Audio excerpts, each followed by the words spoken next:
A poor girl walks into a hospital and asks the billionaire, "Sir, can you tell me if there is a cure for missing someone? My mother is gone, and it hurts so much in my chest whenever I long for her." But when he answers, everyone is moved to tears. Emily, at 4 years old, walked through the glass doors of the clinic by herself. The place was huge, with a high ceiling and lights that glittered like the stars she watched from her bedroom window at night. Even though she was afraid, she kept going. Her mother always said that courage wasn't about not feeling fear, but about doing what needed to be done even when you were scared. Her brown curls bounced with each step. She wore a blue dress with small embroidered flowers, slightly wrinkled. On her wrist was a little bracelet made of colorful beads that her mother had crafted just a few weeks before. The marble floor reflected her image as she walked. Horizon Clinic was the most beautiful place Emily had ever seen. Well-dressed people hurried by, carrying folders and talking on cell phones. Nobody seemed to notice the small girl weaving among them. Emily reached the main desk. It was so tall that she could hardly see over the top. She stood on her tiptoes, holding onto the edge with her tiny hands.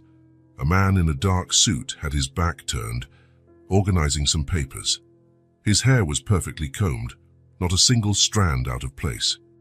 "Excuse me," Emily said, her voice nearly a whisper. The man didn't hear her. She tried again, a bit louder. "Excuse me, sir." He turned around. His grey eyes were serious, like a stormy sky.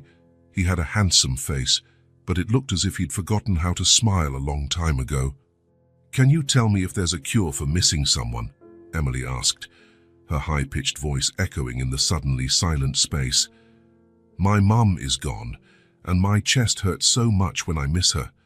The people around stopped what they were doing. Phones were forgotten in their hands. Conversations died mid-sentence. Everyone watched this unexpected scene. A 5-year-old girl and a man in a suit, separated only by a counter, brought together by a question nobody knew how to answer. The man was no ordinary receptionist. He was Michael Carter, owner of Horizon Clinic and dozens of other businesses across the country. His name often appeared in business magazines, and his fortune was counted in the billions. People respected and feared him in equal measure, because his intelligence was surpassed only by his cold demeanor. Michael looked at the girl as though he were seeing a ghost. For a moment, it seemed he was going to turn away or call security. But then, something happened that no one in that clinic had ever witnessed. Michael Carter walked around the counter and knelt down in front of little Emily. They were now face to face. He, a 40-year-old man, marked by sleepless nights and stressful meetings, and Shigi, a 5-year-old child already carrying a sorrow that was too big. "What's your name?" he asked, his normally steady voice now softer. "Emily," she answered, clutching the small teddy bear she carried under her arm. "Emily," Michael repeated, as if testing how the name sounded. "Where is your family?" She hugged the teddy bear against her chest. "Now it's just me and Mr. Hugs." Michael swallowed hard. He felt something he hadn't felt in years: empathy. Without thinking twice, he took Emily's small hands in his. "Longing, my little one, doesn't have a cure," he said, his voice choked. Emily lowered her head, her lips trembling slightly. A tear fell onto her blue dress, creating a small dark stain. Michael felt something break inside him. He remembered himself years ago, when he lost his wife. How he spent sleepless nights wondering how he would go on, how, little by little, he replaced pain with work until he felt nothing at all. "But there is a remedy," he continued, gently lifting Emily's chin. "The love your mother left inside you never disappears. It lives in your heart. And you know what else?" Emily shook her head, looking at him with renewed hope. "Whenever you miss her, look up at the sky. Your mom is there in the stars. They twinkle because they want to show they're watching over you." An assistant who had been watching wiped her eyes discreetly with a tissue. A doctor passing by stopped, moved by his words. "When your chest hurts," Michael went on, "close your eyes and hug the air really tight. She'll be right there in that hug." Emily closed her eyes. her small arms wrapped around the empty air in front of her, squeezing as if someone were actually there. Her breathing, previously quick and nervous, became calm. A faint smile appeared on her lips. The clinic staff, men and women used to crises and emergencies, watched the scene with heavy hearts. Some discreetly wiped away tears, others smiled tenderly.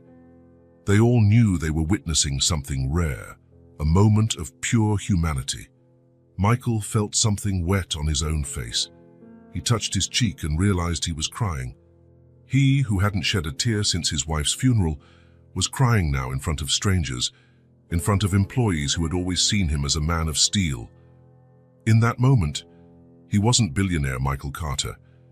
He was just a man who also knew the pain of losing someone, who understood what it was like to miss someone who would never come back. "Are you here alone, Emily?" he asked, looking around for any adult who might be with her. Emily hugged her teddy bear more tightly. "I live by myself, since my mom left, but I know how to manage." Michael frowned, confused. "Alone? But you're only 4 years old." "What do you mean, alone?" "My mom taught me how to make food and dress myself," Emily said simply, as if it were normal for a child her age to live on her own.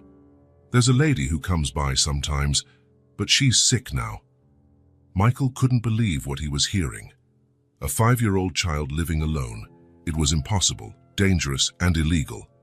Yet something about the way Emily spoke, with that mixture of innocence and forced maturity, told him she was telling the truth. "How did you get here today?" he asked, still trying to make sense of the situation. "I walked. It's not too far from home. The lady who comes to see me sometimes said that there were doctors here who could help anyone." Michael was impressed by the girl's independence and at the same time horrified by what she was going through. Such a young child shouldn't be walking alone around the city, let alone living without supervision. "Can I tell you a secret?" Emily asked, leaning closer to Michael's ear. "Sure," he replied. "My mom went to sleep forever last week. Miss Joyce said she's in heaven now, but I wanted to know if there's a cure for missing someone." Michael felt an even tighter squeeze in his chest. Her loss was so recent. Emily had barely begun to process what had happened. The pain was still raw, the wound open. "I understand," he said, trying to keep his voice steady. "You were very brave to come here." Emily smiled, a small but genuine smile. "My mom always said I was a warrior." Michael couldn't let this child go back alone. Not now, not after discovering she had just lost her mother and apparently had no one properly caring for her. Something needed to be done. "Would you like to have some ice cream with me before you go back?" he asked, surprising even himself with the invitation. Emily's eyes lit up. "Really?" "Of course," Michael replied. "Afterwards, I'd like to see where you live. Is that okay?" Emily thought for a moment, then nodded. "Okay, I can show you Mum's things. I keep everything safe." He stood up and offered his hand to Emily, who took it without hesitation. The trust this child placed in him, a stranger, made Michael feel a responsibility he hadn't felt in a long time. "Mr. Carter," called his assistant, clearly confused. "You have a meeting in 15 minutes with the Japanese investors." Michael looked at the small hand holding his, at the worn-out teddy bear, and at Emily's hopeful eyes. Then he looked at his assistant. "Cancel all my appointments for the rest of the day, Sarah. I have something more important to do." Sarah nodded, surprised but understanding.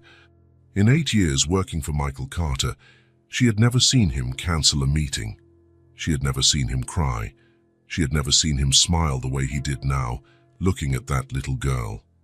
"And Sarah," he added after a moment's thought, "call social services. We need to check on this child's situation. But do it discreetly, please." Michael and Emily left the clinic together, hand in hand. He, the man who ran an empire built on meticulous calculations and pragmatic decisions. She, the girl who had crossed the city alone in search of a cure for a newly discovered pain. Neither of them knew it, but that unexpected meeting would change their lives forever. For Michael, it was a chance to rediscover feelings he thought he'd lost. For Emily, It was the start of a new chapter, where the pain of loss might share space with new joys. As they walked into the sunny street, a gentle breeze blew between them. Emily closed her eyes for a moment, as if sensing something. "My mom is happy," she said simply. Michael looked up at the cloudless blue sky.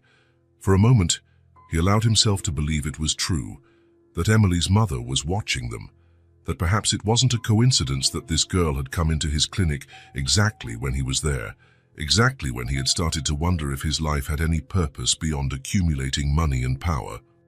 "I think she is, Emily," he replied. "I think she is."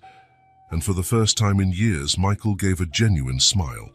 After they had ice cream at a small shop near the clinic, Emily's face was smeared with chocolate. Michael took a napkin and gently wiped the corner of her mouth. She smiled, one of those rare smiles that lit up her eyes. For a moment, she looked like a normal child enjoying ice cream on an ordinary afternoon. But reality was different. The ice cream was finished, and the shadow returned to Emily's eyes. Michael realized it was time to learn more about this little girl's circumstances. "Where is your family, Emily?" "Is someone coming to pick you up?" he asked in a gentle voice, leaning forward to be at her level. The girl shook her head, her brown curls bouncing slightly. "I live alone. My mom is gone, and there's no one left. But I know how to manage." The words came out so naturally that it hurt even more. Michael felt a pang in his chest. How could a 5-year-old child think it was normal to live alone? "What about your dad?" Michael tried. "I don't have a dad," Emily said, fiddling with Mr. Hugs. "Mom said he left before I was born. And no grandparents, aunts, uncles?" Emily shrugged. "I don't know, I've never seen them." Michael took a deep breath. Each answer was worse than the last. The girl was completely unprotected, with no support network. "How do you eat? Who buys groceries?" "There's stuff in the pantry. Miss Joyce bought it before she got sick. And I know how to make a sandwich." Michael paused for a moment, knowing he should call social services immediately. The situation was dire. But something about this girl, about the way she looked at him with trust, made him choose differently. "I'll take you home today. Come on," he said, grabbing his car keys. Emily took his hand without question, as though it was the most natural thing in the world to trust a stranger she'd just met. That only increased Michael's concern. What could happen to such a vulnerable child in a world so full of cruel people? In the car, a sleek black sedan, Emily settled into the back seat. Michael adjusted her seatbelt, noticing how small she was. As he drove, he watched her in the rearview mirror. Emily gazed out the window in awe, pointing things out along the way. "There's a toy store over there," she exclaimed. "And look at that dog." Her excitement over simple things contrasted with the gravity of her situation. Emily began talking about her daily routine as if describing a normal life. "In the morning, I wake up and eat cereal. Then I play with Mr. Hugs. Sometimes I watch TV. Miss Joyce said I can't leave the house, but yesterday I had to go to the clinic." "Do you go to school, Emily?" Michael asked, dreading the answer. "No. Mom said I'd start when I was older." "And Miss Joyce? Who is she?" "She's our neighbor. She looked after me when Mom went to work. But now she has a bad leg and can't come upstairs to my apartment." Michael gripped the steering wheel tightly. The situation was even worse than he had imagined. An elderly neighbor occasionally checking in on the girl was not enough. It was neglect, even if unintentional. "Where do we go now?" he asked. "Turn right there," Emily pointed. "It's on that narrow street." Following Emily's directions, Michael drove through increasingly run-down streets. The neighborhood they entered was visibly impoverished, with old, poorly maintained buildings. Finally, Emily pointed to a 3-story building with cracked walls. "It's here," she said. Michael parked. The contrast between his luxurious car and the surroundings was stark. Getting out, he walked around to help Emily. Together, they climbed a narrow, dimly lit staircase to the 3rd floor. There was no elevator.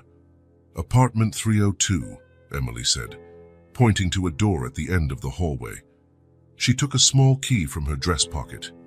Michael was stunned to see that she truly lived alone, possessing her own key. When Emily opened the door, a musty, dusty smell hit them. Michael stepped inside after her, looking around with growing concern. The place was small and run down, with peeling paint and a poorly fitted door.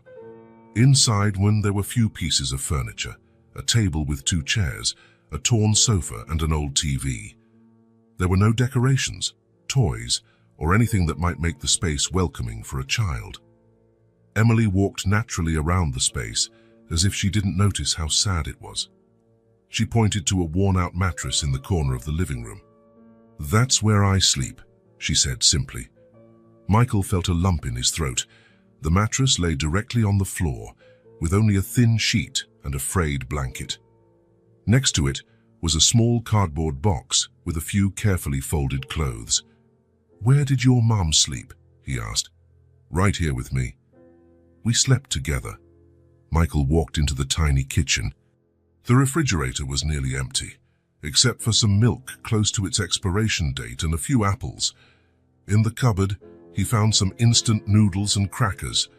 The bathroom was equally depressing, with cracked tiles and a stained bathtub. There was a makeshift step stool so Emily could reach the sink. Returning to the living room, Michael saw Emily sitting on the mattress, looking at something. He approached and noticed it was a small wooden box. Inside were photos and personal items. "This is my mom," Emily said, showing him a picture of a young and beautiful woman with curls like her daughter's. Michael took the photo carefully. The woman had a gentle smile, but her eyes looked tired. She wore a simple uniform, probably from a job as a waitress or cashier. "She was very beautiful," he said. "Yes, and she sang to me every night." Emily continued, showing him her treasures, a used lipstick of her mother's and a floral brooch and some letters. It was all she had left of her family. Michael looked around again, imagining how many nights Emily had spent there alone, staring at the ceiling, possibly wondering why life had taken so much from her. A 5-year-old child shouldn't go through that. Right then, he made a decision. He couldn't leave her here, not for one more day. "Pack your things, Emily." "You're coming with me." Emily's eyes widened in surprise. "Where to?" Michael crouched to look her in the eyes. His gaze was firm but kind. "Home." Emily was silent for a moment, processing his words. Then, without more questions, she began to gather her few belongings. She put some clothes in a plastic bag, picked up her beloved Mr. Hugs and the box of her mother's keepsakes. As he watched her, Michael knew what he was doing was technically wrong. He should have called the authorities, followed legal procedures, but he couldn't bear the thought of Emily spending another night in that place or being sent to some impersonal shelter. He decided he would deal with the legalities later. For now, the important thing was to ensure this little girl was safe, fed, and most of all, not alone. When Emily finished gathering her things, she looked at Michael with a mixture of hope and uncertainty. "Ready?" he asked. She nodded, clutching Mr. Hugs to her chest. Michael took the bag of clothes in one hand and extended the other to Emily. Together, they left the apartment and shut the door. As they descended the stairs, Emily glanced back one last time. Michael realized that, despite everything, this place was the only home she'd known. "You'll like my home," he said, trying to reassure her. "There's a room just for you." Emily didn't reply, but she squeezed Michael's hand tighter. In that small gesture lay all the trust he needed to know he was doing the right thing. Michael's car passed through the large iron gates guarding his property. Emily watched from the window, her eyes wide at the sight. The garden seemed endless, with perfectly trimmed trees and colorful flowers in neat beds. A marble fountain spouted crystal-clear water in the center of a circular driveway, where the car stopped in front of the main entrance. "We're here," Michael announced, turning off the engine. Emily didn't move. She kept looking out the window, as though unable to believe what she was seeing. The house, or rather the mansion, was imposing, with a pale stone facade and large windows. It looked like a castle from one of the storybooks her mother sometimes read to her. "You live here?" she finally whispered. "Yes," Michael replied, opening the car door for her. "And now you do too." Emily got out, clinging tightly to Mr. Huggs and her little bag of belongings. Her steps were hesitant as she climbed the marble steps leading to the front door. Michael walked beside her, feeling a strange mixture of nervousness and anticipation. He had never brought a child here before. In fact, he rarely brought anyone at all. The tall, dark wooden door opened before Michael could reach for the handle. A middle-aged woman with graying hair tied in a neat bun appeared, looking surprised. "Mr. Carter, we weren't expecting you so soon," she said. Then noticed Emily. Her eyes widened slightly, but her professionalism kept her from asking questions. "Helena, this is Emily," Michael introduced. "She's going to stay with us." Helena looked from Michael to the little girl, clearly trying to understand the situation, but she simply nodded. "Welcome, Emily," she said with a gentle smile. "May I help you with your luggage?" Emily hugged her plastic bag to her chest and shook her head. "I'll show her around the house," Michael said, taking the lead. "Could you prepare one of the guest rooms? The one next to mine?" "Of course, sir," Helena replied, still observing the unusual scene. Michael guided Emily through the mansion's interior. The entrance hall had a white marble floor and a crystal chandelier hanging from the high ceiling. A sweeping staircase curved to the second floor. Everything was impeccably clean and organized, not a single item out of place. "Come on, I'll show you the kitchen first," Michael said. The kitchen was spacious, with dark granite countertops and stainless steel appliances that gleamed as if rarely used. A large man wearing an apron was cooking something that smelled delicious. "This is Mr. Garcia, our chef," Michael introduced. "Mr. Garcia, this is Emily. She'll be living with us now." The chef, a man with a Spanish accent and a kind face, smiled at the girl. "Pleased to meet you, Miss Emily. Are you hungry? I can make something special for you." Emily looked at Michael as if seeking permission. "Tell him what you'd like to eat," Michael encouraged her. "Could I have mac and cheese?" she asked in a soft voice. "Mac and cheese, perfect," Mr. Garcia exclaimed enthusiastically. "It will be ready in 20 minutes. They continued touring the house. There was a formal dining room with a huge table that could seat 20 people, a living room with leather sofas and a marble fireplace, a library with floor-to-ceiling shelves full of books, a music room with a grand piano, and a private movie room. Emily followed Michael in silence, taking everything in with cautious curiosity. The house was so different from the tiny apartment she had shared with her mother that it felt like a completely new, intimidating world. Finally, they went upstairs, where Michael showed her the room that would be hers. It was large, with a bed far too big for a child, blue silk curtains, and a view of the back garden. Helena was already there, putting clean sheets on the bed. "This will be your room, Emily," Michael said. "We can decorate it however you like." Emily stepped inside hesitantly, placing her bag on the floor and Mr. Huggs on the bed. The teddy bear looked small and out of place in such an elegant space. "It's really big," she commented, her voice echoing slightly. "You'll get used to it," Michael replied, though he wasn't sure himself.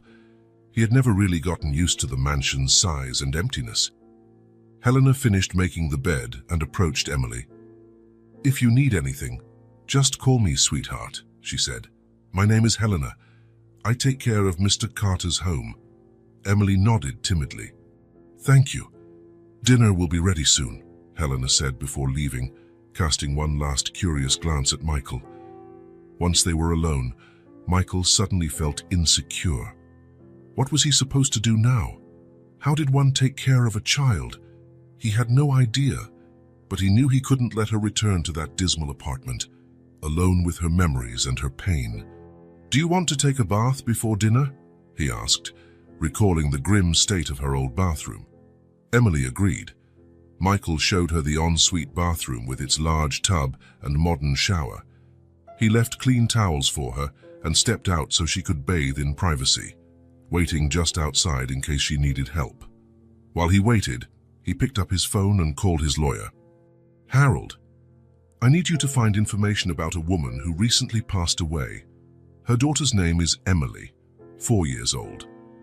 I'm not sure of the mother's surname, but they lived in a rundown apartment in the East Side, number 302. I need to find out if the girl has any living relatives and what her legal situation is." After hanging up, Michael fell into thought. What he was doing was, at the very least, legally questionable. He had essentially taken a child without going through any official channels, but he was determined to protect Emily, even if it meant facing legal issues later. Emily emerged from the bathroom wearing the same clothes, but now with a clean face and hair. She looked even smaller and more fragile without the layer of grime that had previously masked her pallor. "Shall we go to dinner?" Michael suggested. They went downstairs together, where Mr. Garcia had set up a smaller, cozier table in the kitchen rather than the large formal dining room. The mac and cheese was steaming on a brightly colored plate, chosen especially to appeal to a child. "I hope you like it, miss," the chef said with a smile. Emily took a bite, and her eyes lit up. "It's the best mac and cheese I've ever had," she exclaimed, with more enthusiasm than Michael had seen from her yet. The chef grinned in satisfaction and left them to enjoy the meal. Michael watched Emily eat with an appetite, wondering how long it had been since she'd had a decent meal. He barely touched his own plate, distracted by thoughts of what to do next. After dinner, Emily showed signs of fatigue. It had been a long, emotionally exhausting day for both of them. Michael took her back to her room and helped her settle in. "Good night, Emily," he said, standing at the door, unsure what else to do. Should he read a story? Sing a lullaby? He had no idea what was appropriate or expected. "Good night, Mr. Michael," she replied, already curled up with Mr. Hugs under the soft sheets. "You can just call me Michael," he said. Emily nodded and closed her eyes. Michael turned off the main light, leaving only a small lamp on, and stepped out, leaving the door slightly ajar. That night, he barely slept. He stayed alert for any sound from the room next door, worried that Emily might need something or become frightened in an unfamiliar place. He woke up several times to check on her, always finding her asleep, as though her body was finally relaxing after weeks of tension and fear. And the first few days were the hardest. Emily barely spoke and spent hours sitting in silence, watching the house's activity with attentive but distant eyes. She followed Michael like a little shadow, trailing him around the house whenever he wasn't working. Helena tried to make the girl feel welcome, offering snacks and trying to include her in small activities, but Emily responded only with single words. Mr. Garcia tried to win her over through food, preparing colorful dishes and elaborate desserts, which worked somewhat better. Michael canceled several meetings and started working more from home, feeling he couldn't leave Emily alone during such a delicate moment. He set up a small, makeshift office in the library where he could do video conferences and take calls while keeping an eye on the girl, who usually sat quietly in a corner with her teddy bear. On the third night, Michael was awakened by a scream. He ran to Emily's room and found her sitting up in bed, crying uncontrollably. "Emily, what's wrong?" he asked, sitting beside her. "I want my mom," she sobbed. "I had a dream she came back, but when I woke up, Michael didn't know what to say. How could he console a child who had just lost her mother? What words could ease such deep pain? Instinctively, he embraced her. Emily stiffened for a moment, then relaxed and cried into his chest. Michael felt her tears soaking his pajama shirt, but he didn't mind. He stayed there, holding her, until the sobs subsided and she fell asleep again in his arms. Gently, he laid her back down and covered her. He watched her sleeping face, tears still visible on her cheeks. In that moment, he promised himself he would do everything in his power to protect this child. After a week, things began to change. Emily still had moments of deep sadness, but she was also starting to adapt to her new home. Michael noticed she spent more time exploring the house when she thought no one was watching. He found her once in the library, fascinated by picture books, and another time in the music room, gently tapping the piano keys. Michael made a point of including her in his routine. They began having breakfast together every morning. In the beginning, their meals were quiet, but little by little, Emily started to ask questions. "Why do you have so many books?" "Because I like to learn new things." "Have you read them all?" "I've tried, but there are too many." "Some were my mother's." "Is your mother in the stars too?" "Yes, a long time ago." Those little conversations were like bridges being built between them, piece by piece, word by word. Michael bought colored pencils, paper, children's books, and some toys, leaving them around the house for Emily to discover. She seemed fascinated by the colored pencils and soon started drawing. At first, they were just scribbles, but soon became recognizable figures: a house, a woman with curly hair like hers, stars in the sky. During the day, while Michael worked, Emily started leaving her drawings for him. One day, he found a folded piece of paper on his laptop. Inside, there was a colorful picture of two people holding hands, a tall figure, presumably him, and a small one, clearly Emily. Michael smiled and kept the drawing in a special drawer. The next day, there was another one, and then another. He saved them all like little treasures. Nights were harder. Emily still had occasional nightmares, and Michael learned to recognize the signs before she even started to cry. Sometimes, just sitting beside her for a moment was enough. Other times, he read stories until she fell asleep again. One night, after a particularly bad nightmare, Emily asked, "Will you go away too?" The question took Michael by surprise. "No, I'm not going anywhere." "Promise." "I promise." She seemed satisfied with that answer and fell asleep holding his finger. Michael stayed there for a long time, looking at the little girl who, in such a short time, had become so important to him. After 2 weeks, Michael received a phone call from his lawyer. "I found information about the girl's mother, Olivia Bennett, 28. Worked as a waitress at 2 different restaurants. She died of pneumonia 2 weeks ago. Had no health insurance and tried to treat herself at home until it was too late. There are no records of any living relatives." "What about Emily's legal custody?" "Here's where it gets tricky. Technically, she should have been turned over to social services. There's an ongoing investigation into her disappearance, but they haven't traced her to you yet."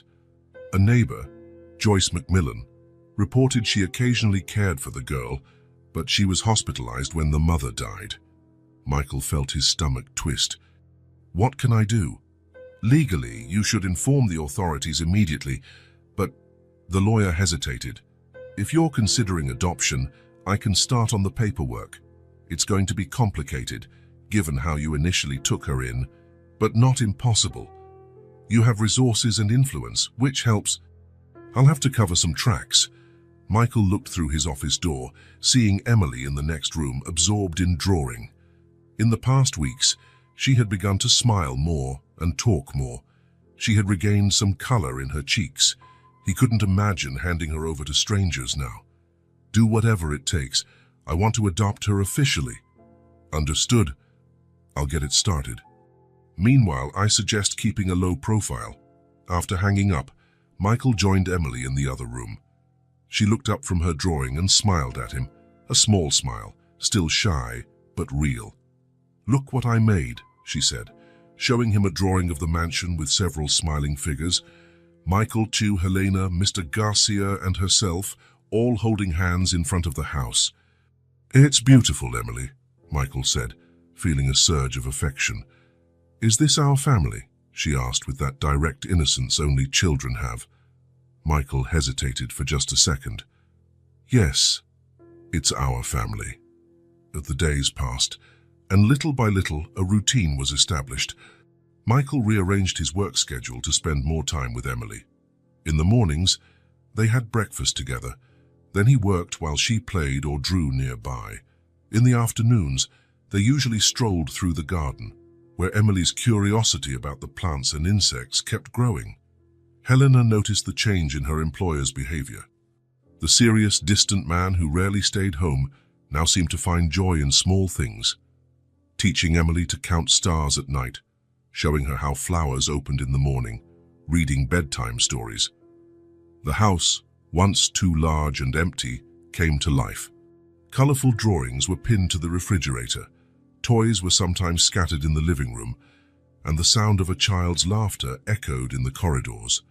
Michael occasionally found small notes written or drawn by Emily, hidden in his books or work folders. For Michael, from Emily, read one note, accompanied by a carefully colored red heart. Emily's room also transformed. The walls, previously a neutral beige, now had cheerful paintings. A low bookshelf held children's books and a few toys.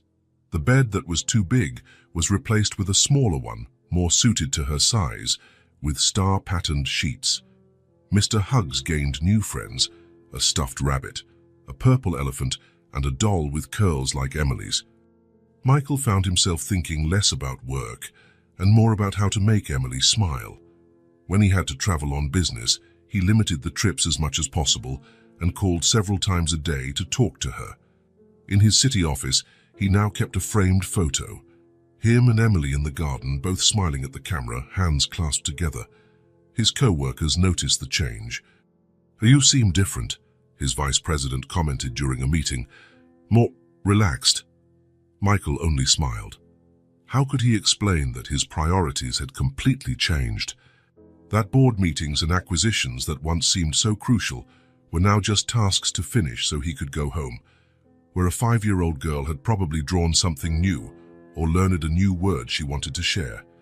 One evening, driving home earlier than usual, eager to be part of Emily's bedtime ritual, Michael realized something. For the first time in years, maybe since his wife's death, he felt genuinely happy.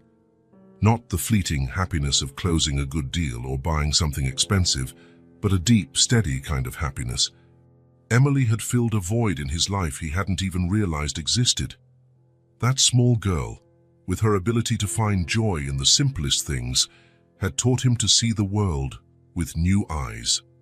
While driving along the lane leading to the mansion, Michael thought back to the first time Emily asked if there was a cure for missing someone. Now he knew the answer. There is no cure, but there is comfort in forming new bonds, in allowing yourself to love and be loved again. The mansion, once just a place where he slept and worked, had become a home. And when Emily ran to greet him at the door, her eyes shining with happiness at the sight of him, Michael felt he had finally found his place in the world, by the side of the child fate had brought to him. "You're back," Emily exclaimed, hugging his legs. "I'll always come back to you," Michael replied, kneeling to hug her properly. He knew, with absolute certainty, that it was a promise he would never break. Night fell over the mansion, bringing a starry sky. Michael was in his downstairs office, reviewing some important documents. In the 2 months since Emily's arrival, he had learned to adapt his work routine, dedicating mornings and afternoons to the girl and leaving late-night hours for matters requiring more focus. The house was quiet. Helena had already retired to her room in the staff wing, and Mr. Garcia had finished prepping breakfast for the next day.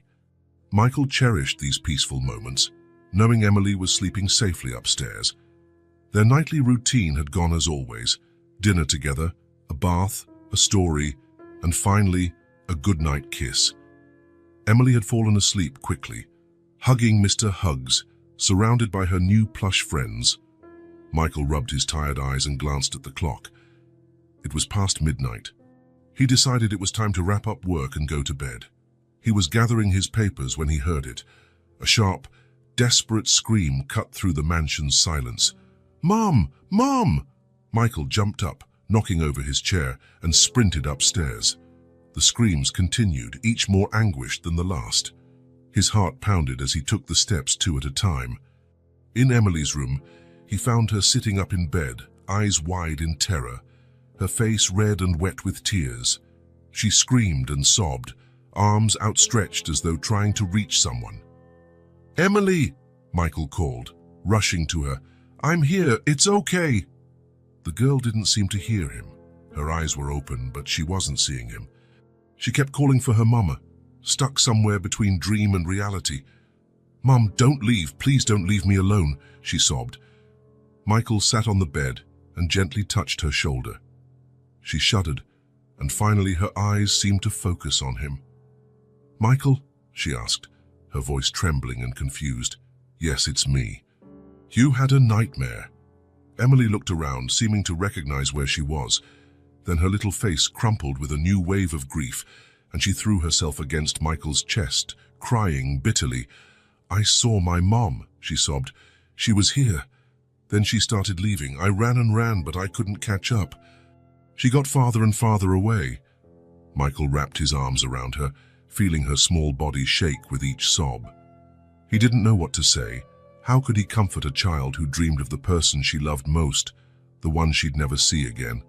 What words could ease that pain? Emily kept crying, clinging to his shirt as though afraid he too might vanish at any moment.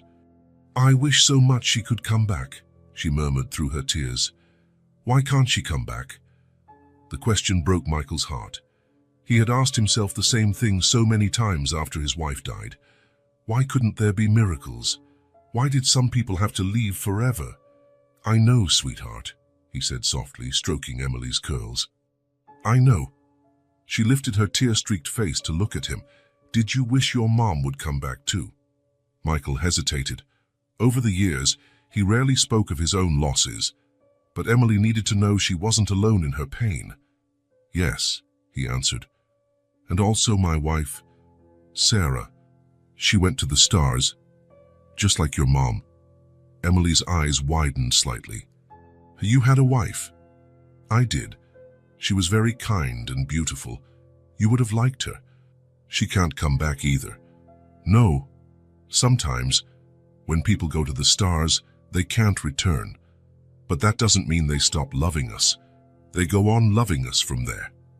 Emily was quiet for a moment, absorbing his words. Her sobs had calmed, but she still clutched Michael's shirt. "I'm scared," she finally confessed in a low voice. "Of what, Emily?" "Of being alone again. What if you go to the stars too?" The question caught Michael off guard. He had never thought of it that way. What would happen to Emily if something happened to him? The idea of leaving her alone again was unbearable. "Come here," he said, adjusting so he could sit more comfortably on the bed with Emily still in his arms. She snuggled in, resting her head against his chest, listening to the beat of his heart. Michael took a deep breath, choosing his words carefully. "I won't lie to you, Emily. I don't know what the future holds, no one does. But I can promise one thing. As long as I'm here, you will never be alone." "Really?" she asked, her voice still trembling. "I promise. And besides, I'm making sure that even if one day I have to go to the stars, you won't be alone." It was true. Michael had changed his will, ensuring Emily would be well cared for under any circumstances. He had set up trust funds and designated trusted guardians. He was doing all he could to protect her future. "I don't want anyone else. I want you," Emily said, hugging him tighter. "And I want you, little one. I don't plan on going anywhere for a very, very long time. I'll be here to see you grow up, go to school, learn new things. I'll be here for every birthdays, every holiday, every important moment."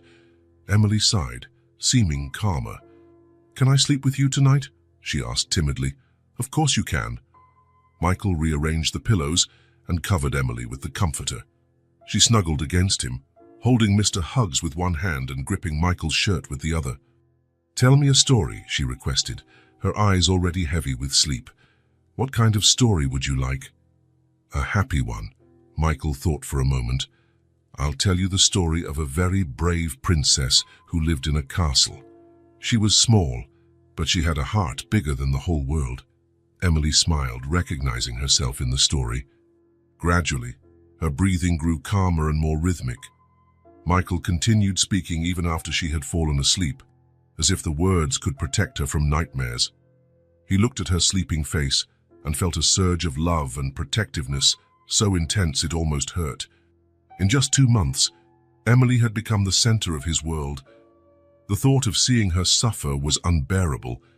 That night, Michael made a decision. The next day, He would do something special to show Emily just how important she was to him. Morning arrived with a bright blue sky. When Emily woke up, still in Michael's bed, he was already dressed and smiling at her. "Good morning, sleepyhead." Emily rubbed her eyes, momentarily confused about where she was. Then she remembered the previous night and looked embarrassed. "I'm sorry I cried so much," she said. "You don't need to apologize. We all cry sometimes. Even you. Even me," Michael confirmed. "Now, how about we get up, have breakfast, and then go on a special outing?"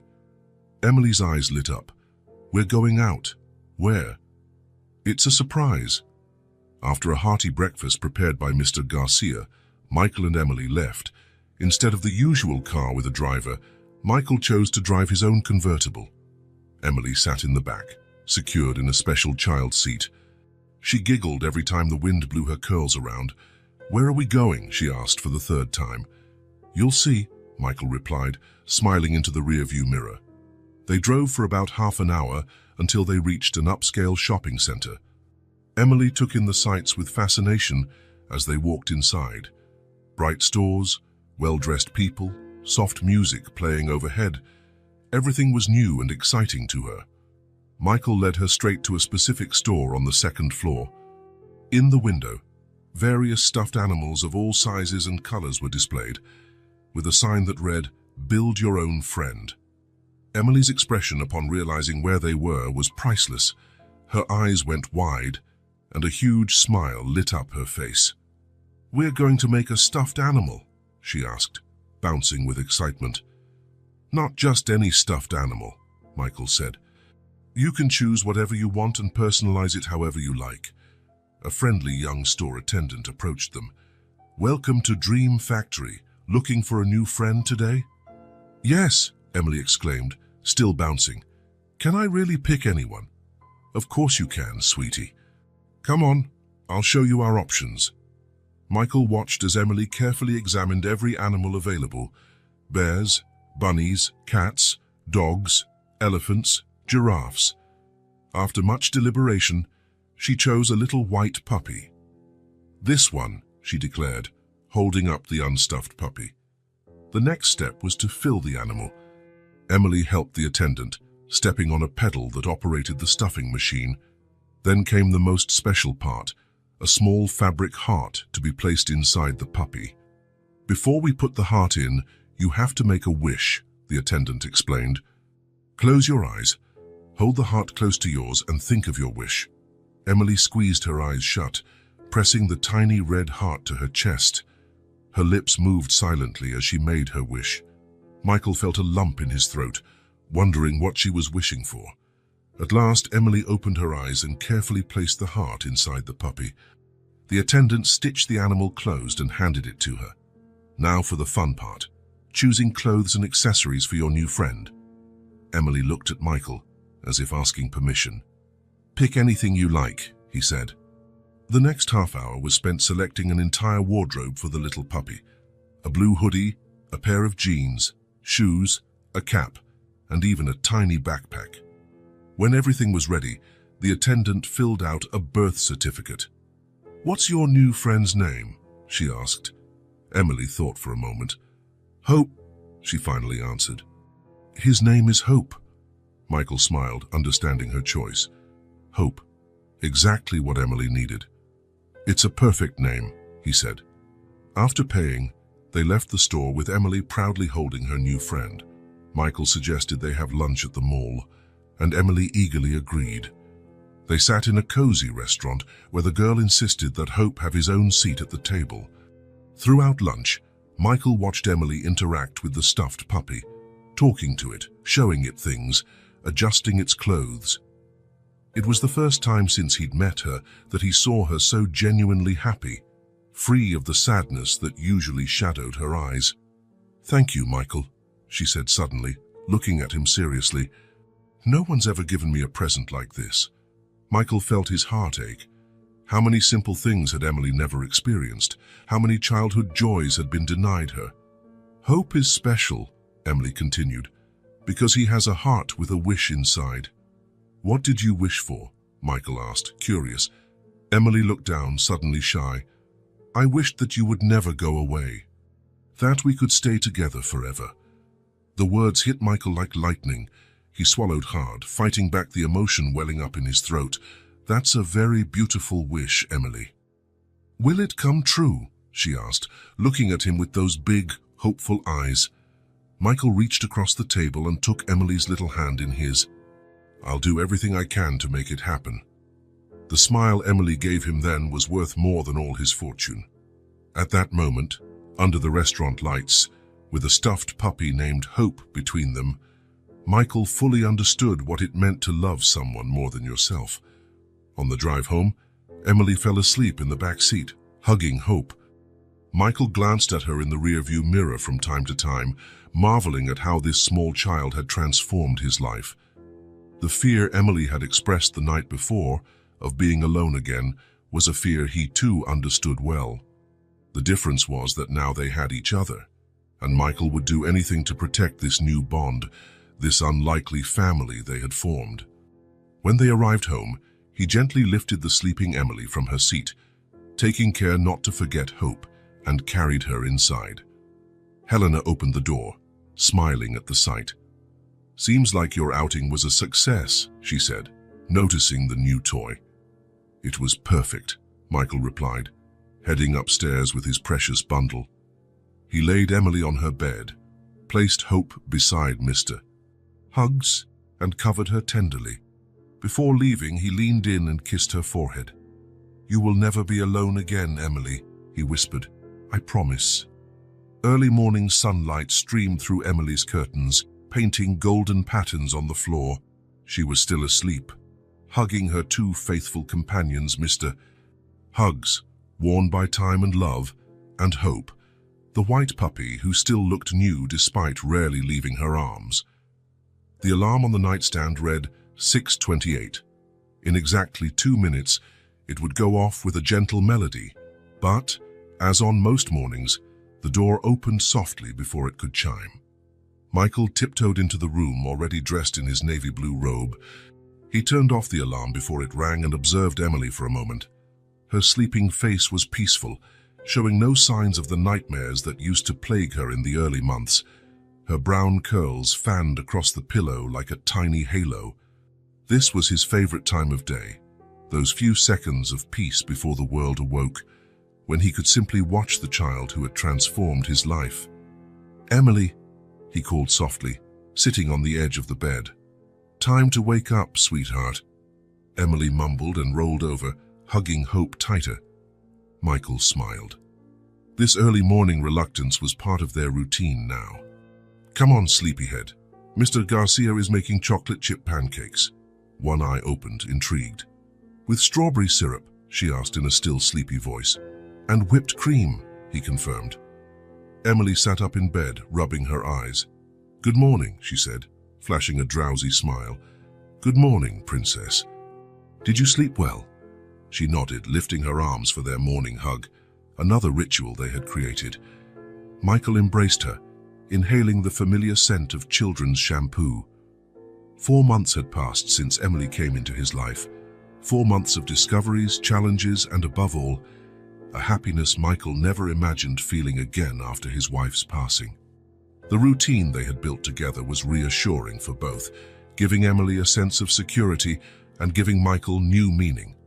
I need to brush my teeth, Emily declared, jumping out of bed with Hope and Mr. Hugs in hand.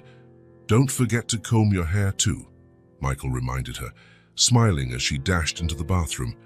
While Emily got ready, Michael went to the closet. In the early days, he'd had to learn on the fly how to dress a 4-year-old girl. Now he could easily pick out outfits that matched. He laid out a light blue dress and white leggings on the bed, along with a bow headband Emily loved. 15 minutes later, they went downstairs for breakfast. Emily hopped at his side, recounting an elaborate dream about flying unicorns above the city. Then the blue unicorn let me ride on its back, and we soared into the clouds, she concluded excitedly as they entered the kitchen. Mr. Garcia was already waiting for them, the table set and a stack of steaming pancakes in the center. Buenos dias, Miss Emily, Mr. Michael, he greeted them, his accent as pronounced as ever. "Buenos dias, Mr. Garcia," replied Emily, who loved repeating the Spanish words she learned from the chef. Michael watched contentedly as Emily settled into her special chair with extra cushions so she could reach the table comfortably, and placed Hope and Mr. Hugs in the empty seats beside her. Another part of their routine, the plush friends always joined meals. "What do we have planned for today?" Mr. Garcia asked, serving pancakes onto Emily's colorful plate. "Today is park day," she said enthusiastically, looking to Michael for confirmation. "That's right," he agreed. "And afterward, we're going to check out the new bookstore, remember?" Emily's face lit up even more. Reading together had become one of their favorite pastimes over the last few months. Michael was consistently amazed by how quickly she learned, soaking up new words and complex stories with surprising ease. Over breakfast, they planned their day. This morning chat was important to Emily, who liked to know exactly what would happen. Michael had learned that predictability gave her a sense of security, something essential after the chaos she'd lived through. "After the bookstore, we can have lunch at that cafe you like," he suggested. "The one with melted cheese sandwiches." "That's the one." Emily bit her lip, thinking, "And then can we stop by the toy store?" Michael laughed. "We're negotiating now." She nodded seriously. "Just to look, I promise." "All right, we can do a quick visit, but remember your birthday's coming up, so no big requests before then." Emily's birthday was in a month, and Michael was already planning every detail of the party. It would be the first real birthday celebration of her life, as far as he could tell. The thought still saddened him, a child who had never had a birthday party. After breakfast, Michael helped Emily brush her teeth again, a daily battle, as she always tried to negotiate skipping this step, and they went out to the garden. While Emily played with Helena, who had enthusiastically taken on the role of a doting grandmother, Michael checked some emails on his phone. His assistant had sent an urgent message about a board meeting. Michael quickly replied, rescheduling. In the early months with Emily, he'd drastically reduced his work obligations, delegating more to his executives. Now that they had a routine, balancing everything was easier, but his priorities had completely changed. He put his phone away as Emily came running up. "Michael, look what I found," she exclaimed, holding a small garden turtle gently in her cupped hands. "Wow, that's amazing," he replied, crouching to examine the tiny reptile. "Let's find a safe spot for it, away from the path." Together, they brought the turtle to a more secluded area of the garden. Emily placed it carefully among the plants. "Will it be okay here?" she asked, concerned. "Yes, it will. Turtles are tough, and if they feel in danger, they can hide in their shells." Emily seemed satisfied with that explanation. "I wish I had a shell to hide in when I'm scared," she commented. Michael felt a pang in his chest. Even in the simplest moments, Emily surprised him with observations that revealed her past scars. "You don't need to hide anymore, Emily," he said, holding her hand. "I'm here to protect you now." She squeezed his hand in return, and for a moment they stood like that, connected by that simple gesture. That night, after a busy day, they followed their usual bedtime routine. A bath, with lots of bubbles and little toy boats, pajamas, teeth brushing, and finally their favorite part, story time. Emily was already in bed, surrounded by her stuffed friends, with a new book waiting on the nightstand. Michael sat beside her as he did every night. "Ready for the story?" "Yes," she exclaimed, snuggling closer. "But first, can I ask you something?" "Of course." Emily hesitated, fiddling with the edge of the blanket. "Today, at the park, I saw some boys playing with their dad." Michael nodded, remembering the scene, a man playing ball with two boys, all laughing and having fun. "And I was thinking," she went on, still not meeting his eyes, "are you my dad now?" The question caught Michael off guard. They'd never explicitly discussed it, even though his lawyer was working on adoption papers. To the outside world, he already introduced himself as Emily's father, but they'd never defined it between themselves. "Well, Michael hesitated, feeling a sudden surge of insecurity. What did it mean to be a father? He thought about his own father, a distant and strict man who was rarely around, definitely not the role model Michael wanted to be. Yet he feared failing, not knowing how to be the father Emily deserved. "I would very much like to be your dad, Emily," he finally said, "if that's what you want too." Emily looked at him with surprising intensity for someone so small. "Can I call you Dad?" Such a simple question, but its impact was profound. Michael felt something expand in his chest, a warmth spreading through his whole body. "Yes, you can," he answered, his voice tight with emotion. Emily's smile was radiant. "Okay then," she said simply. "You're my dad, and I'm your daughter." For Emily, it was just that simple. Michael felt a wave of admiration for the way children accept and love without complications. He pulled her close in a hug.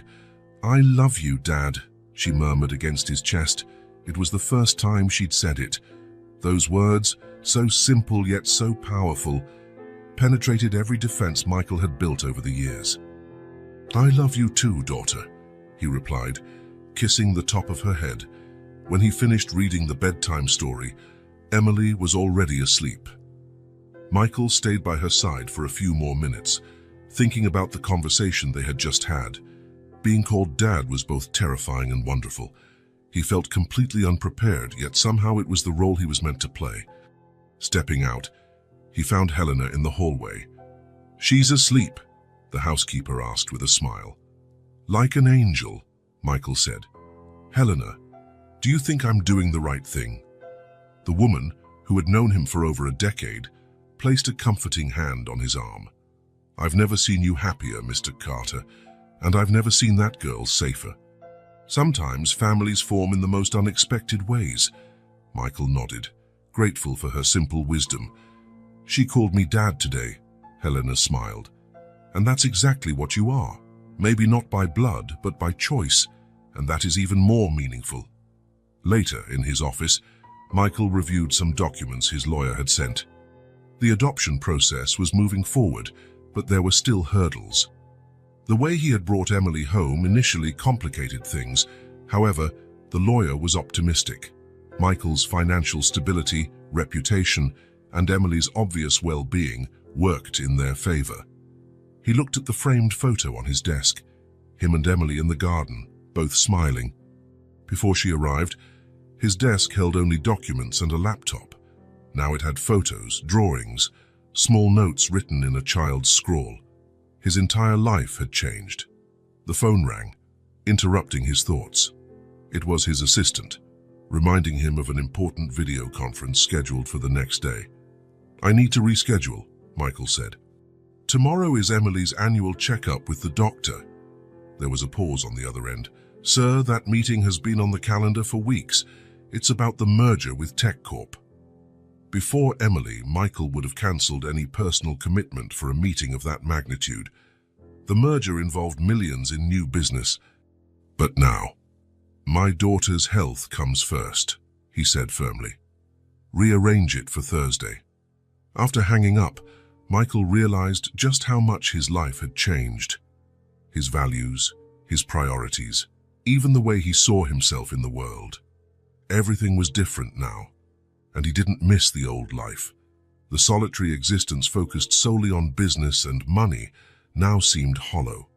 Emily had brought color and meaning to a world he hadn't realized was black and white. Michael shut the files, turned off his laptop, and went upstairs to check on Emily one last time before bed. Another ritual he found essential. She was sleeping peacefully, an arm around Mr. Hugs and another around Hope. Michael adjusted the blanket and kissed her forehead lightly. "Good night, my daughter," he whispered. The word daughter still felt new on his lips, yet at the same time it felt like it had always been there, waiting for the right moment to be spoken. Morning came, and Emily was nervous. Dressed in her new uniform, she looked at her reflection in the mirror, biting her lower lip. The pleated navy skirt, the white shirt with the school emblem, and the shiny black shoes felt strange after being used to simple, comfortable clothes. Her curls, usually loose and rebellious, were now tied in two carefully made braids by Helena. Michael noticed her unease and knelt beside her. He was also anxious, though he tried not to show it. This was a big step for both of them. "Are you ready for this new adventure?" he asked with an encouraging smile. Emily hesitated before answering, her fingers nervously playing with the edge of her shirt. "What if nobody likes me? What if I don't know what to say?" Michael held her small hands, speaking gently. "Every beginning is scary, but you are amazing. Give people time to get to know you. I'm sure you'll make friends." Emily took a deep breath and nodded. There was courage in her eyes, despite her fear. Michael recognized that determination. It was the same that had brought her to his clinic that first day, asking if there was a cure for missing someone. Breakfast was quiet. Emily barely touched her food, pushing pieces of pancake around her plate. Michael didn't force her, understanding her stomach was probably as full of butterflies as his own. On the way to school, she squeezed Michael's hand tightly, as though drawing courage from him. The car stopped in front of a red brick building with a large yard, where children ran in all directions. Parents said goodbye to their kids, some with tears in their eyes, others taking photos to mark the moment. Michael felt a wave of emotion at realizing he was one of them now, a father dropping his daughter off at school for the first time. "Remember, I'll be waiting right here when you finish," he said, crouching down to her level. Emily hugged him tightly, whispering "I love you" before pulling away. Michael watched as she walked toward the classroom, a small figure with a backpack almost as big as she was. At the door, she turned back one last time and waved timidly. He waved back, forcing a reassuring smile. His heart ached as he watched her disappear down the corridors. For the first time, he wouldn't be around to protect her. Would she be okay? What if the other kids were mean? What if she felt lost or scared? Michael stayed by the gate for a few more minutes, even after the other parents had left. Finally, he made himself go, heading to his office, but he couldn't concentrate. Every few minutes, he checked the clock, trying to imagine what Emily was doing. During recess, Emily sat alone in a corner of the yard. The lunch Helena had packed, a cheese sandwich and a bag of sliced apples, lay untouched beside her. Other children ran around in groups, laughing and sharing secrets, but no one approached her. Emily hugged her knees, feeling that old loneliness tug at her chest. For a moment, she thought of her mom, then of Michael, wishing one of them could be there. She watched the other girls playing and wondered how to join them. Suddenly, a curly-haired girl approached her, smiling openly. "Hi, I'm Sophie. Do you want to play with me?" Emily looked up, hesitating before smiling back. "Yes, I do." Sophie led her to a group of kids playing tag. Emily, shy at first, soon found herself running and laughing with the others. Her morning fears began to melt away in the simple joy of just being a child at play. At the end of the day, Michael waited anxiously at the gate. He had spent the entire day distracted, worried about how Emily was adjusting. When he saw her running toward him with a shy smile, he felt immense relief. "How was it?" he asked, crouching down to hug her. Emily thought for a moment before answering, as though recalling her day. "It was strange at first, but I made a friend." Michael smiled and ruffled her hair. "I knew you could do it." On the drive back, Emily talked about Sophie, about the kind teacher who read the class a story, and about how she answered a question about animals correctly. Her voice, once hesitant, was now filled with excitement. They arrived home, and Michael realized that, little by little, Emily was finding her place in the world, not just in his house or in his heart, but out there where she would grow up and become the extraordinary person he already saw in her. In the following weeks, Emily adapted more and more to her school routine. The nervousness of the early days vanished, replaced by eager anticipation. Sophie became a constant companion, sometimes visiting the mansion on weekends. Michael watched with satisfaction as Emily blossomed in this new friendship. One Thursday, Emily came home with a special sparkle in her eyes. She raced to the living room table and pulled out two carefully folded pieces of paper from her backpack. "Michael, look what I made at school today," she said, offering him the drawings. Michael took the papers, and his heart tightened at the first one. It was childlike but full of detail, showing Emily next to a woman with long hair. In the corner, there was a small heart with the word Mom. "You drew your mother," he murmured, feeling a lump in his throat. "Yes, I wanted to remember her. But I also made another one," Emily said excitedly, handing him the second drawing. This time, Michael recognized himself portrayed. He stood next to Emily, holding her hand with a bright sun in the background. At the top, in childlike letters, were the words, "My new family." Michael felt a painful squeeze in his chest as warmth flooded his heart. He blinked back tears, struggling to hold his emotions. After a long silence, Emily noticed the mist in his eyes, and with a caring smile, she pulled something else from her backpack. "Our teacher asked us to bring something important to us," she explained, "something that makes us happy." As she handed him her drawings, a small piece of paper slipped out of the backpack and fell to the floor. Michael bent down to pick it up and felt a chill as he recognized an old photo. "Look, Michael, my teacher asked for something important, so I brought this photo of my mom." Michael took the picture and felt his world stop for an instant. His heart pounded as he recognized the woman in the photo. This wasn't just someone who resembled a person he once knew. He knew her very well, all too well, Olivia Bennett. Not as he had met her at a cafe years later, but as she had been the very first time he knew her. Young, vibrant, with that smile that lit up everything around her. He had seen this woman before. Not just seen. He had known her. He had loved her. Michael felt his hands tremble as he stared at the image. Fragments of memory flooded his mind. A distant summer, a youthful passion, a painful goodbye. Olivia had been his first true love back in college, long before Sarah, before the fortune, before becoming the cold, calculating man Emily had found at the clinic. He swallowed hard, forcing himself to ask, "Where did you get this photo, Emily?" The girl smiled, not noticing his agitation. "I found it in a little box my mum kept. Whenever I miss her, I like to look at it." Michael kept staring at the photo, unable to tear his eyes away. Olivia looked about 20, the age she'd been when they met. She stood on a college campus, books in her arms, wind tousling her hair. It was exactly how he remembered her. Why hadn't he recognized her earlier when he saw her again at that cafe? She had changed, of course, older, her face more mature, her eyes carrying more experience. And he had been so consumed by his grief for Sarah that he barely truly looked at people. Michael felt his hands shaking. Emily's mother wasn't a stranger. She had been part of his life once, long ago. Now everything made sense. The coincidences, that unexpected encounter at the clinic, the immediate connection he'd felt with the child.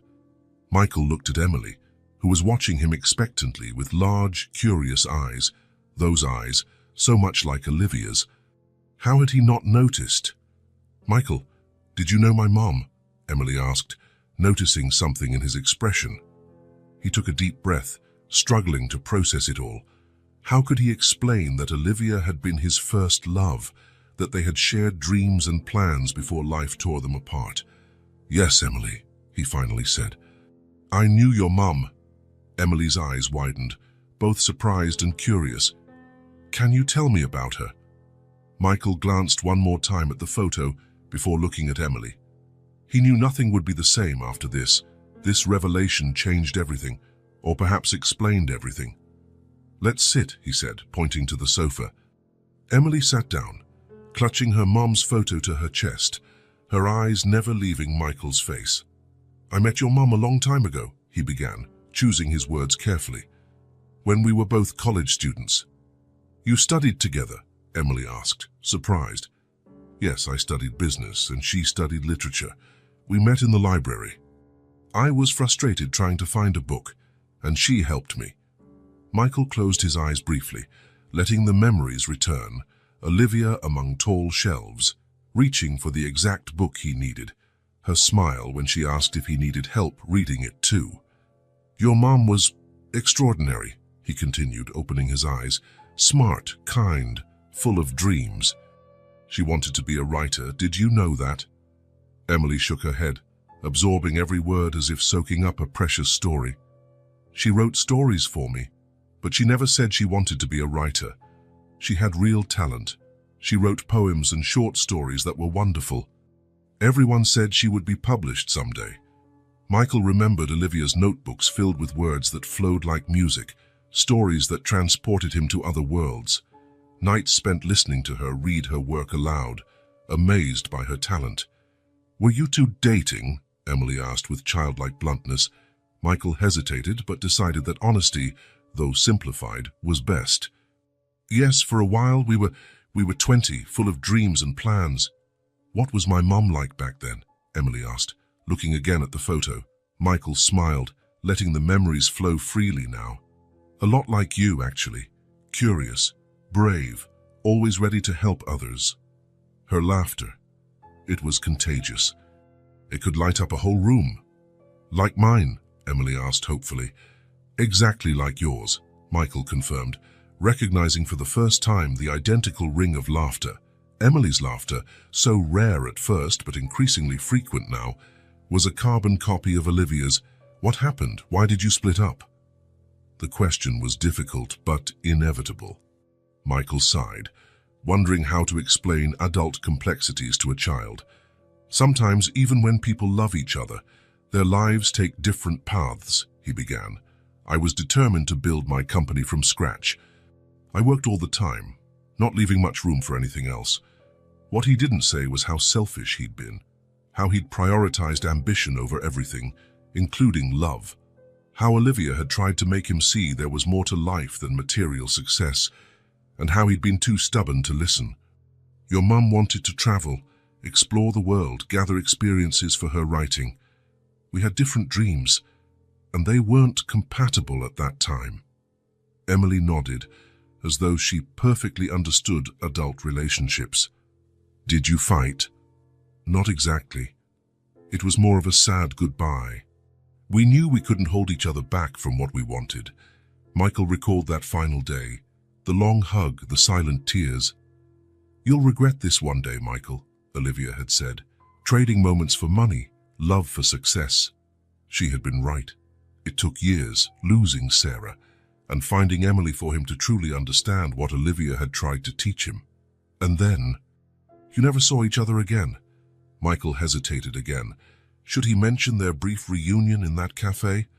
How he didn't immediately recognize her, how they reconnected, albeit distantly. He decided to keep it simple for now. "Our paths separated. I focused on work, building my company. A few years later, I met Sarah and married her. And your mum, she went her own way." "She never talked about you," Emily said, thoughtful. "It was probably because it happened so long ago. People move on and start new lives." Michael thought about how strange fate was. He had loved Olivia in his youth, lost her, met Sarah, lost her too, and then, by some impossible miracle, encountered Olivia's daughter exactly when the girl most needed him. Do you think Mum was the one who led me to you?" Emily asked, her voice soft and uncertain. The question nearly broke Michael. It sounded exactly like something Olivia would say, that belief in invisible connections, in a universe that conspired to bring the right people together. "You know, Emily, I didn't used to believe in things like that," he replied honestly, "but now, it's hard not to think there's something bigger than us at work. Of all the clinics in the city, you walked into mine. And of all the people in the world who might have found you that day, it was me." Emily smiled, satisfied with his answer. "Mom always said there are no coincidences, only the universe putting us where we need to be." "That sounds exactly like her," Michael agreed, smiling through the tears that were forming. Emily looked again at the photo, tracing her mother's face with her finger. "I'm glad you knew her," she said simply. "Now we have more memories of her to share."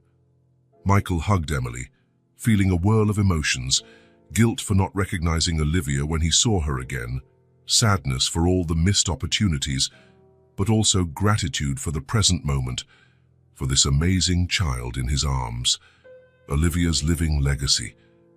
"You have her eyes," he murmured gently, "and her spirit." The same courage, the same compassion. Emily smiled, a smile that lit her face and reached those eyes, Olivia's eyes. "Can I put this photo in my room next to my bed?" "Of course you can. And if you want, I can tell you more stories about when your mom was young." "I do," Emily exclaimed, her eyes shining. "I want to know everything." Michael silently promised he would share every good memory he had of Olivia, how she insisted on feeding the birds every morning, how she danced in the rain, laughing like a child, how she spoke passionately about the books she read and passed that enthusiasm on to everyone around her. He looked at Emily and saw Olivia in her, not just physically, but in her essence, in her soul. And he realized the universe had given him a second chance. He hadn't been able to give Olivia the love and care she deserved, but he could give it to her daughter. "Let's keep these drawings then, shall we?" Michael suggested, holding the 2 pictures Emily had made at school. "I think I know the perfect place for them." Emily watched as Michael placed the drawings, one of her with her mom and one of her with him, side by side on the wall, where soon they would be framed. It was the perfect juxtaposition, past and present, the 2 families Emily had, one she lost and one she found. "Thank you, Michael," she said, hugging him again. "For what, sweetheart? For telling me about Mom, for taking care of me, for being my family now." Michael embraced her tightly, his heart overflowing with a love he never thought he'd feel again after losing Sarah. "Thank you, Emily, for finding me when I needed it most. And thank your mamas wherever she is, for bringing you into this world, for placing you in my path."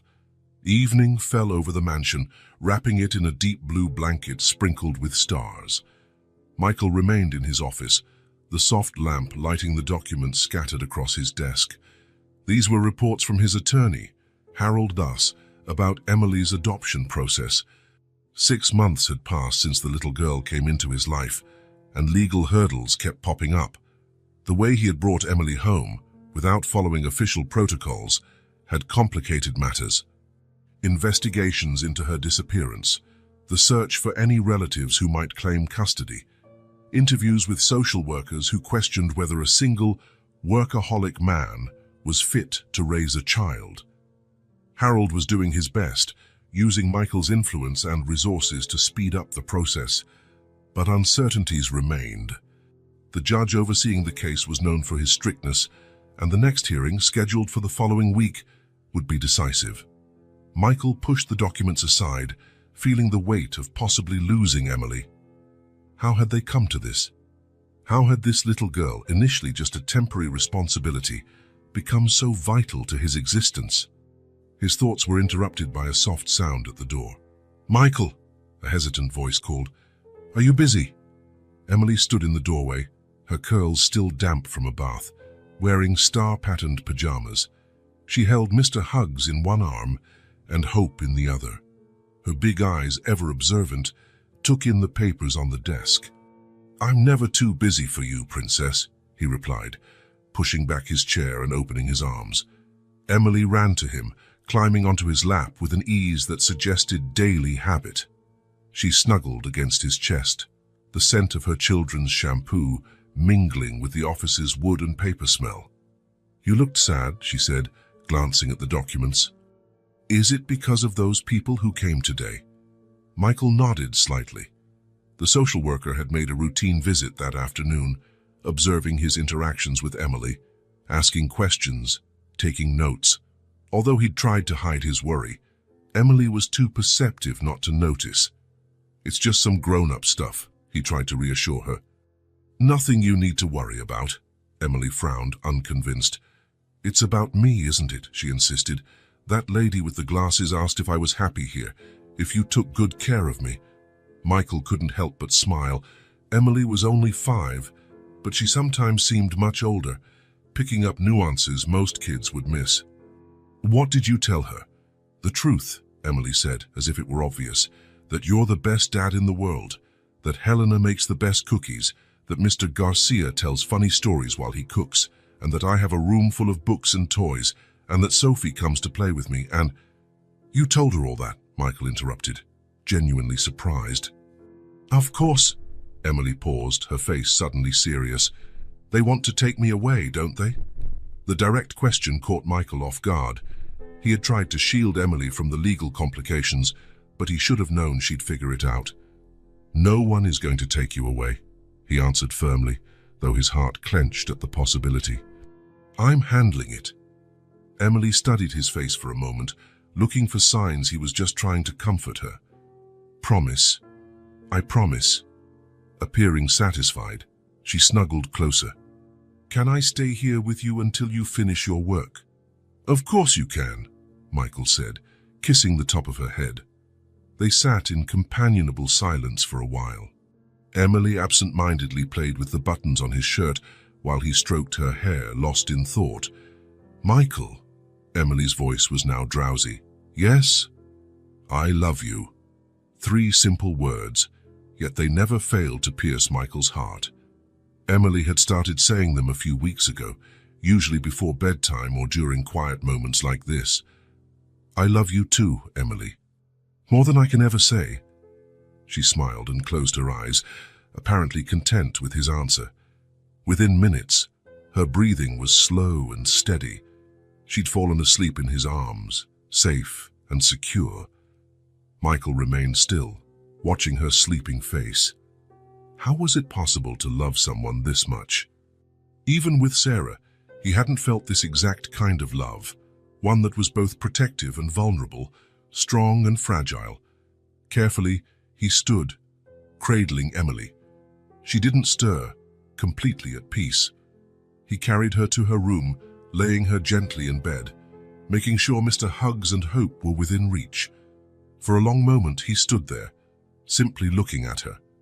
In such a short time, she had changed his life in ways he could never have imagined. Before Emily, his mansion was just a house, big, luxurious, but empty. Now it was a home, filled with laughter, drawings on the fridge, occasionally scattered toys, and the vibrant presence of a child who brought color to a monochrome world. Before Emily, Michael was just a successful businessman, his life revolving around contracts, meetings, and profits.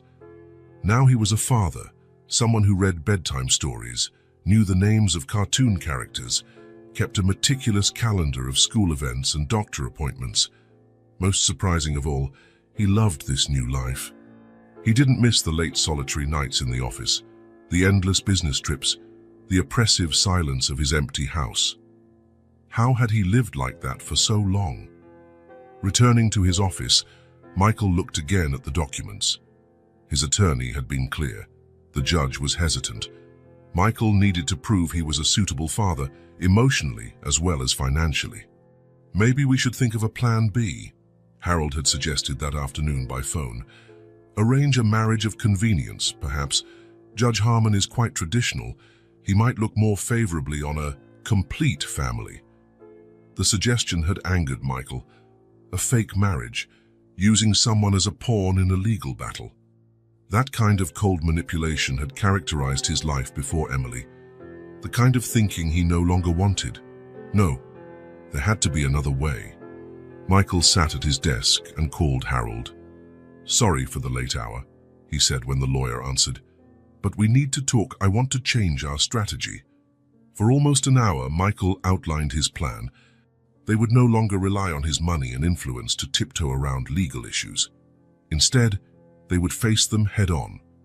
Michael would speak personally at the hearing, open his heart, and show the judge who he had become, not the cold executive he used to be, but a man transformed by a child's love.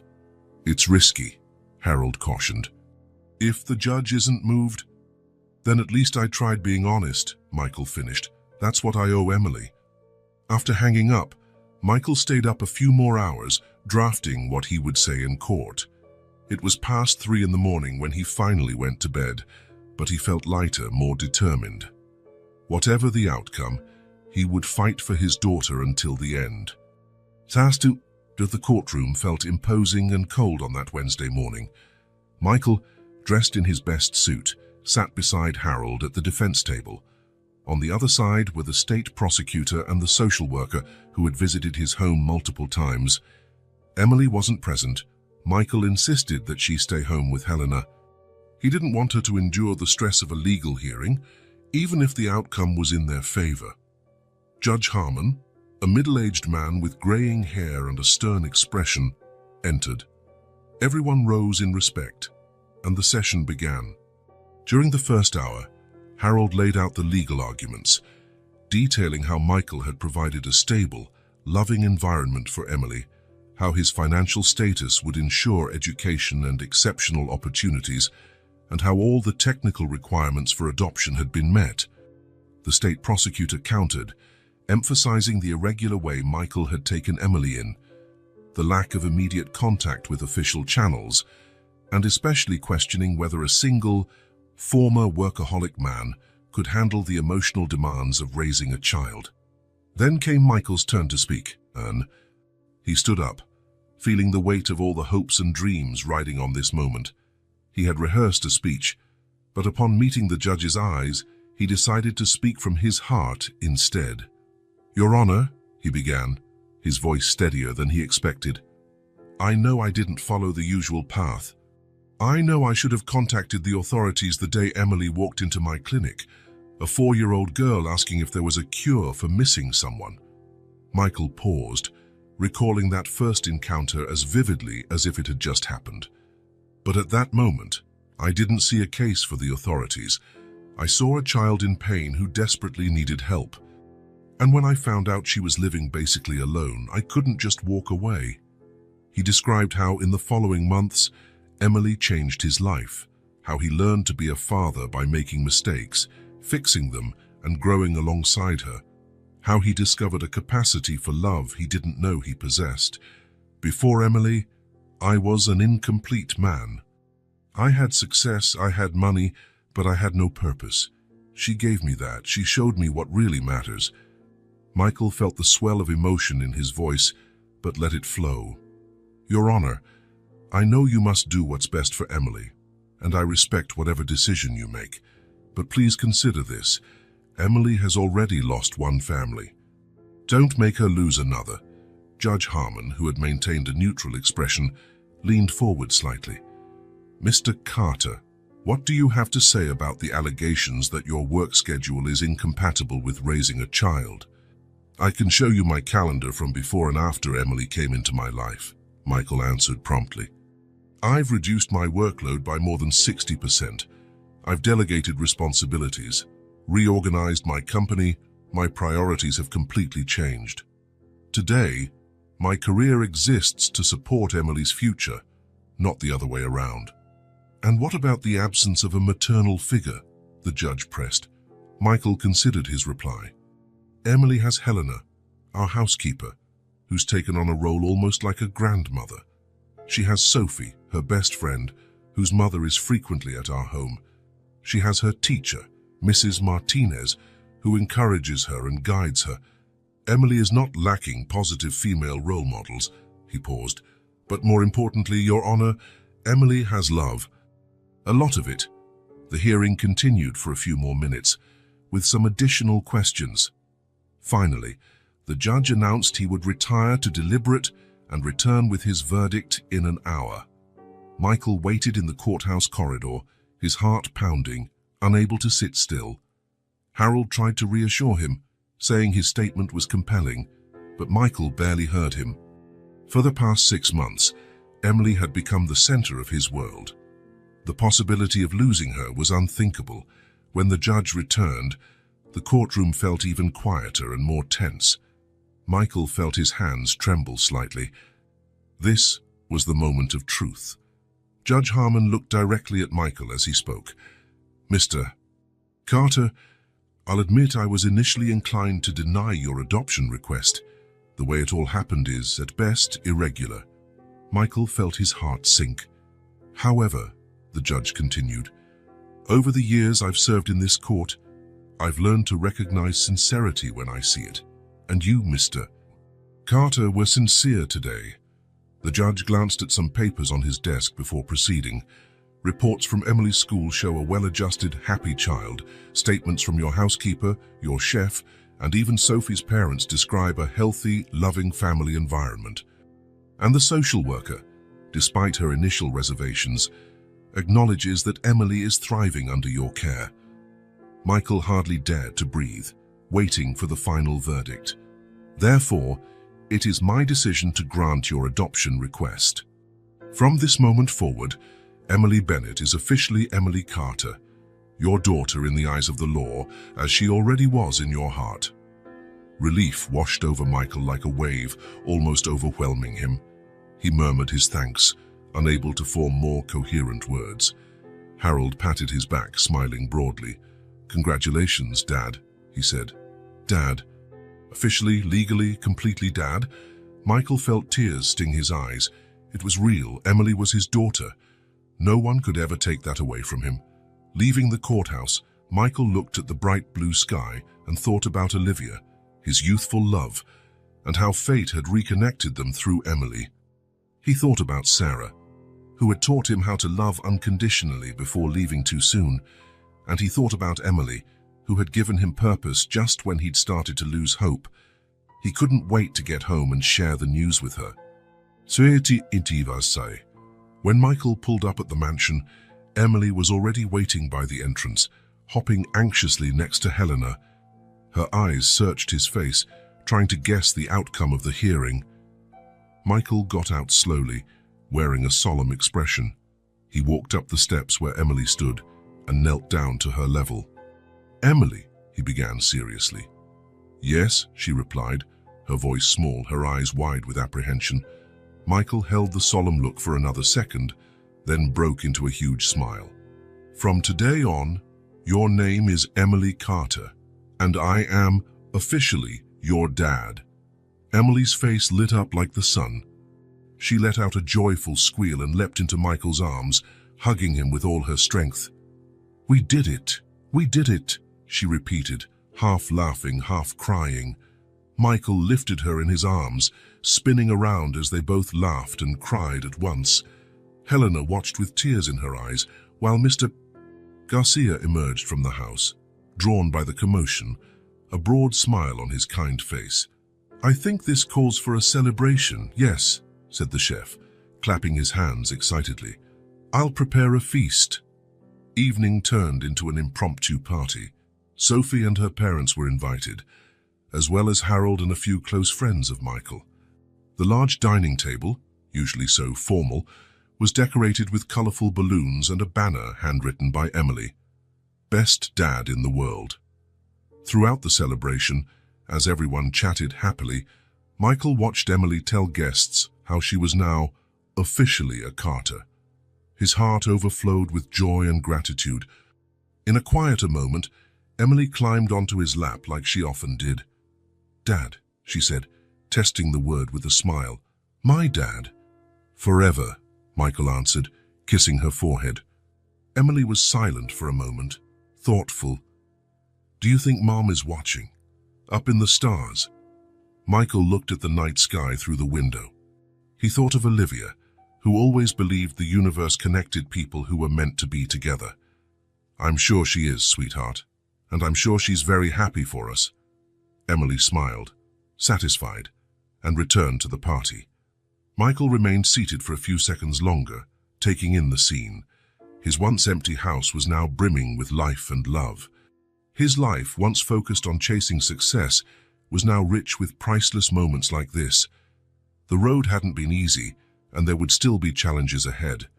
Raising a child was never simple, and Emily, with her history of loss and abandonment, would need time and love to fully heal. But now they had that time. A whole life to build together, no longer as two lonely souls who met by chance, but as father and daughter, bound by a love that transcended blood ties, overcame pain and longing, and promised a bright future for them both. The night sky sparkled outside, as if countless stars were bearing silent witness to the bond between Michael Carter and his newly official daughter, Emily Carter. And somewhere, perhaps in those very stars, A mother's heart rejoiced, knowing that her little girl had finally found the love and safety she deserved.